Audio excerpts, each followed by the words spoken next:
Hello, today I'm gonna show you how to unlock a door of a washing machine. This is Siemens washing machine. However, you can try two other washing machines too. You have to go down, open this little square there. Yeah, take the lid out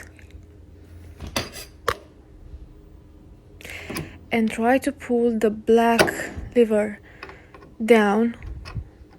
Press down until you will see the end results, which is release the door.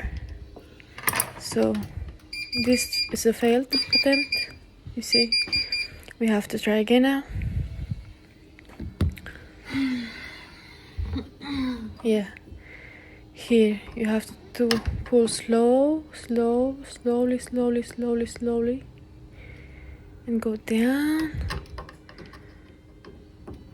Yes, this is it.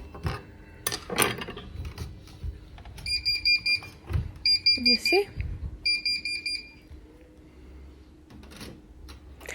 That's all for today. Hope you fixed it. Bye.